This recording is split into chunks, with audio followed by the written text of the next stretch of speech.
ये कांग्रेस वाले जरा कान खोलकर सुन लो। ये मोदी संविधान मेरे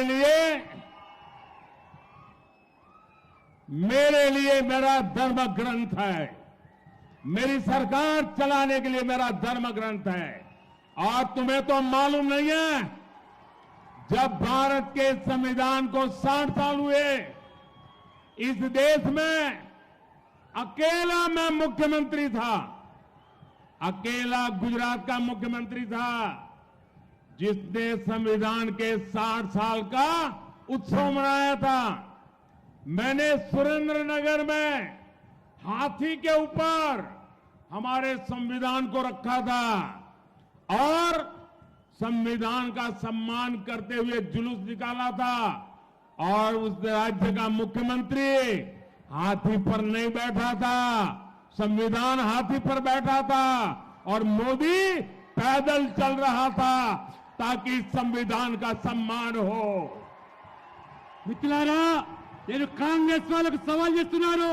మీరు కాచుకోండి, వినండి, చెవులుంటే.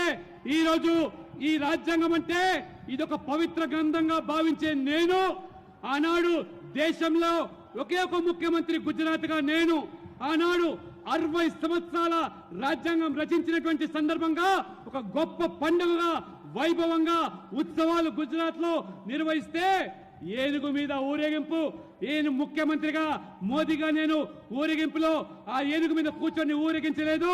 ఆ పవిత్రమైన గ్రంథాన్ని ఏనుగు మీద కూర్చోబెట్టి ఊరేగించి నేను కాలి నడకన భారీ ఊరేగింపు నిర్వహించి ఆ పవిత్ర గ్రంథాన్ని గౌరవించినటువంటి వ్యక్తిని, ఆ రాజ్యాంగం అంటే అది పవిత్ర గ్రంథంగా భావించే నేను, ఇది మోదీ అనేటువంటి విషయాన్ని కాంగ్రెస్ తెలుసుకోవాల్సిగా నేను కోరుతా ఉన్నాను.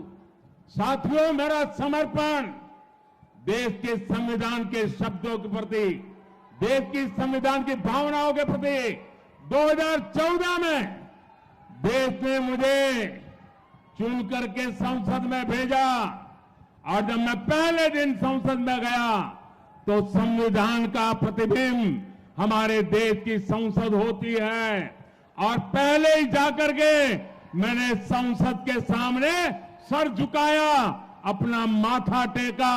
बाद में मैंने कदम पार्लियामेंट में रखा था क्योंकि संविधान के लिए हम समर्पित हैं। మిత్రులారా, రాజ్యాంగం పట్ల మాకున్నటువంటి గౌరవాన్ని మీరు శంకించాల్సిన అవసరం లేదు. నా జీవితం అంతా కూడా ఈ దేశం కోసము, ఈ ధర్మం కోసము, ఈ యొక్క రాజ్యాంగం కోసము సమర్పించిన వ్యక్తిని నేను. మొదటిసారిగా పార్లమెంట్ సభ్యునిగా నేను గెలిస్తే ఆనాడు నాకు రాజ్యాంగం పట్ల, ప్రజాస్వామ్యం పట్ల ఉన్నటువంటి గౌరవాన్ని వెలిపించడానికి పార్లమెంట్ లో మొదటి అడుగు పెట్టినప్పుడు నేను ఆ పార్లమెంటు ఆ భవనం ముందు మోకరిల్లి నమస్కరించి ఆ రాజ్యాంగాన్ని, ప్రజాస్వామ్యాన్ని, ఆ పవిత్రమైనటువంటి పార్లమెంటు భవనాన్ని గౌరవించి ఏ రకంగా నేను పార్లమెంట్ సభ్యునిగా కొనసాగానో మీరందరూ కూడా తెలిసిన విషయమే.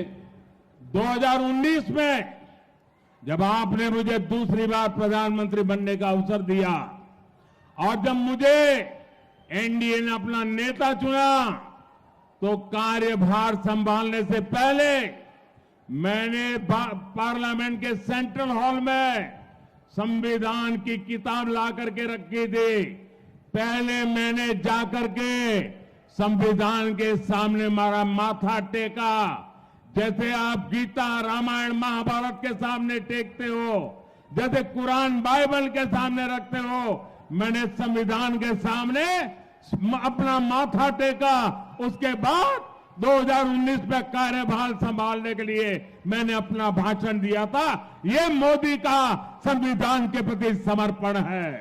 మిత్రులారా, 2019లో రెండవసారి మీ యొక్క సమ్మతంతో ప్రధానమంత్రిగా నేను ఎన్నికైన తర్వాత, ఎన్డీఏ నేతగా ఎన్నిక తర్వాత నేను నా బాధ్యతలు స్వీకరించే మొదలు ఆ పార్లమెంట్ సెంట్రల్ హాల్లో ఆ పవిత్రమైనటువంటి ఆ గ్రంథము, ఆ రాజ్యాంగాన్ని ఆ సెంట్రల్ హాల్లో ప్రవేశపెట్టి ఆ సెంట్రల్ హాల్ ఆ పవిత్ర గ్రంథం ముందు నేను ఏ రకంగా ఆ యొక్క గ్రంథాన్ని ఒక పవిత్ర గ్రంథంగా, ఏ రకంగా ఇవాళ భగవద్గీతగా, ఖురాన్గా, బైబిల్గా అన్ని వర్గాలు ఏ రకంగా పవిత్ర గ్రంథాలుగా భావిస్తాయో నేను సైతం కూడా ఈ రాజ్యాంగం కూడా అంతే పవిత్ర గ్రంథంగా భావించి ఆ రామాయణ మహాభారత లాంటి గ్రంథాలుగా స్వీకరించి నేను ఆ రకంగా పార్లమెంట్ లో ఆ రకంగా ప్రధానమంత్రిగా బాధ్యతలు స్వీకరించి మొట్టమొదటి ఉపన్యాసం చేశారు.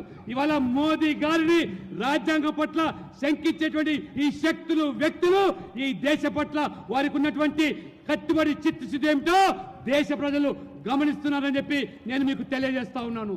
ये सत्ता भूख में डूबा हुआ ये शाही परिवार